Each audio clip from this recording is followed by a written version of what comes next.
اهلا وسهلا. فيديو جديد، قصة جديدة. قصة اليوم على واحد الشخص او واحد اللاعب نصاب، ولكن نصاب غبي. يعني كيفاش؟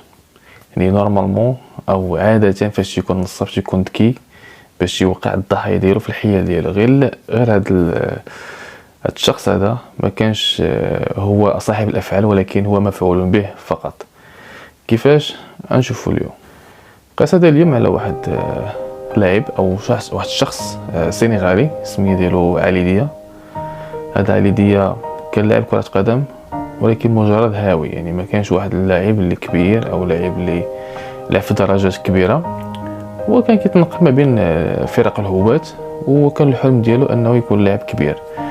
فكان عرفوا انه في فرنسا. علي ديا كان تسكن في مدينة نيس، وفي فرنسا كنعرفوا باللي كاينين بزاف ديال اللاعبين اصول افريقيه كيلعبوا في الدوريات الفرنسيه وحتى من المنتخب الفرنسي. فالعديد من اللاعبين ديال المنتخب الفرنسي فهم يعني ذو اصول يعني مختلفه، واغلبيه ديالهم اصول افريقيه. فعلي ديا كان الحلم ديالو انه شي نهار حتى هو يلعب مع المنتخب الفرنسي ويكون لاعب كبير في الدوري الفرنسي او دوري اخر. لكن هادشي ما كانش في الاستطاعه ديالو، لانه كتنقصو بزاف ديال الحوايج، واكثر حاجه كتنقصو هي الموهبه. ما كانش موهوب بتاتا. يعني كان تيلعب كره اللي تعلمها في الشارع، وحتى ديك الكره اللي تعلمها في الشارع ما كانتش كره كبيره او شي لاعب يقدر يدير شي ديفيرونس، او على الاقل يلعب يعني في درجه يعني متدنيه واحد شويه. فلذلك فهو يعني جل المسيره ديالو الكرويه كانت في فرق الهواة.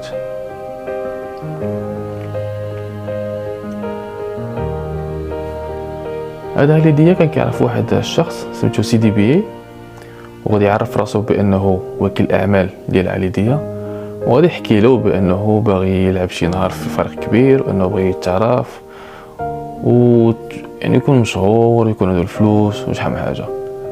فهاد سيدي بي كان هو الشخص يعني العقل المفكر المسيره ديال علي ديا. هاد سيدي بي نقدر نقول لكم هو الشخص اللي غادي يحتال على الفرق عن طريق علي ديا، وايضا غادي يكون الشخص اللي غادي يخرج على علي ديا.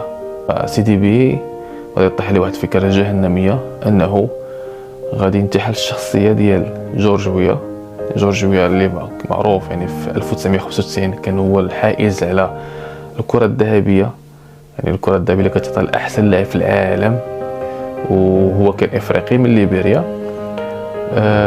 طبيعة الحال انه فاش تشوف لاعب افريقي كيربح واحد الجائزه بحال هذه، فاللاعب الافارقه كتحط عليهم العين، وحتى الفرق تتولي تقلب وتنقب على اللاعب الافارقه باش يقولوا انه يمكن شي لاعب اخر يقدر يربح الكره الذهبيه ويكون هذا اللاعب ديالنا.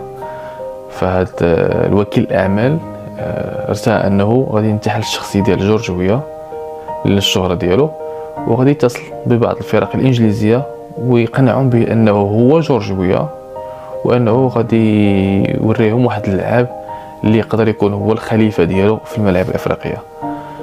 فهاد سيدي بي اتصل بعديد الفرق الانجليزيه، ولكن الاغلبيه ديال الفرق الانجليزيه بحال عاقوا بانه ما يمكنش ان جورج ويا يهز التليفون يتصل بنادي اخر باش يوريهم اللعاب او باش ينتدبوه.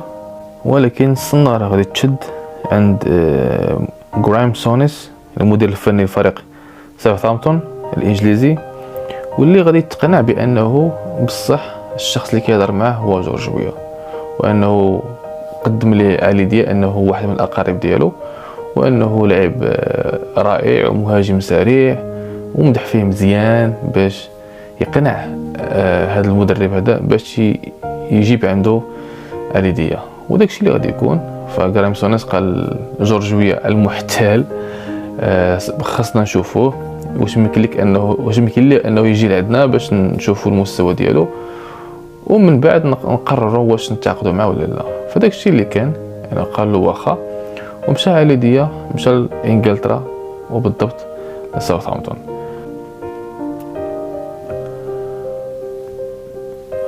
في اول حصه تدريبيه ديال علي ديا مع ساوثهامبتون يعني بان انه كاين شي حاجه ما هياش. يعني كان باين شي يعني المستوى ديال اللاعب والكلام اللي كان قال اليوم جورج وهي ما كتطابقش. يعني اللاعب ماشي سريع، اللاعب ماشي مهاري، اللاعب ماشي لاعب اصلا كرة قدم لاعب يعني تيلعب اللعب ديال الهوات، تيطيح في ميسر التسلل بزاف، يعني وكانه ما كيعرفش حتى القوانين.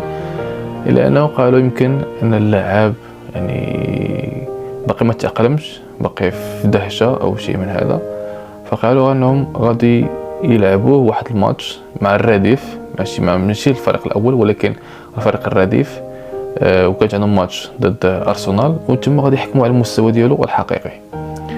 لحسن الحظ ديال علي انه كان طاح الشتا بزاف وتاجلت المباراه ديال داك النهار، واللي غادي يخلي انه هذاك جرام سوناس غادي يقتنع بانه هذاك الشخص هو جورج ويا، وانه هذا اللاعب يمكن من بعد غادي يوري الحقيقه ديالو، وانه غادي يكون لاعب ساطع. يعني بزاف ديال العوامل لعبت في الصالح ديال علي. اول حاجه انه نادي ساوثهامبتون كان كيمر بواحد المرحله صعيبه خصوصا في الهجوم.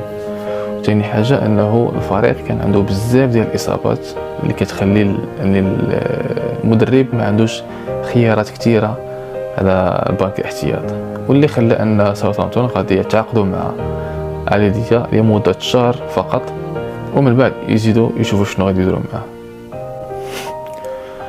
فمن بعد تاجيل المباراه ديال ارسنال، ليدز غادي يدوا معهم على المباراه ديالهم ضد ليدز يونايتد، وغادي تكون اول واخر مباراه للعليديه مع هذا الفريق هذا. ففريق ساوثهامبتون كان خاسر 2-0، وغادي يتم الاقحام ديال عليديه، وغادي يتم الاقحام ديالو في الدقيقه 32، ومن بعد مباشره مع الدخول ديالو يعني كلشي وصاب بالدهشه، كلشي بقى غامض عشر، كلشي ما يفهموش كيفاش هاد اللعب هاد اللعب شنو تيدير اصلا في ارض الملعب. وبعد مرور يعني واحد 30 دقيقه او 40 دقيقه غادي يتم الاخراج ديال علي من الملعب، لانه شافوا بان المستوى ديال اللاعب لا يليق بالدوري الانجليزي، لا يليق حتى بالدوري الانجليزي درجه ثانيه، وبالتاكيد لا يليق بنادي مثل ساوثهامبتون. ومن بعد المباراه غادي يهز حوايجو وغادي يمشي في حالاته. من بعد يعني الصحافه بدات تكتب يعني، وكلشي ولا تيتسائل شكون هذا اللاعب، حتى الجماهير ديال ساوثهامبتون كيتسائلوا كيفاش هذا اللاعب جا الفريق ديالنا وكيلعب بهذه الطريقه هذه. يعني حطات المدرب في واحد الوضع حرج جدا، اللي خلاته كان خاصو يخرج ويشرح الامور كلها للصحافه. ومن بعد غادي يقول لهم انه تم النصب عليه والاحتيال عليه، بانه شخص يعني احتال عليه بالشخصيه ديال جورج ويا، انتحل الشخصيه ديال جورج ويا، وقنعوا بانه هذا اللاعب من الاقارب ديالو، وانه لاعب كبير، وانه لاعب كيتسنى مستقبل كبير.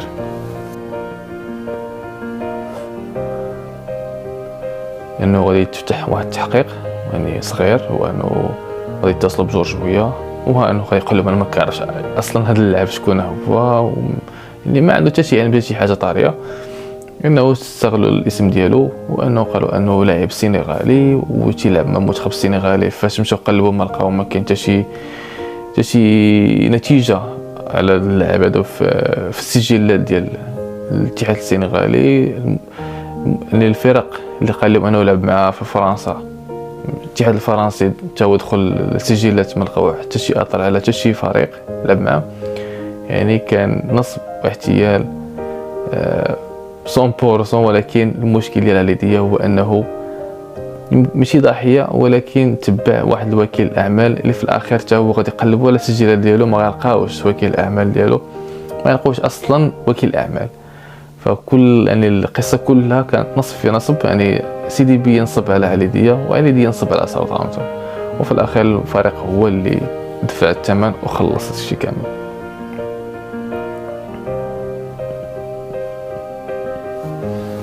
من بعد الرحيل ديالو يعني المسيره ديالو ما بقاتش معلومه، ما بقى لها حتى شي اثر.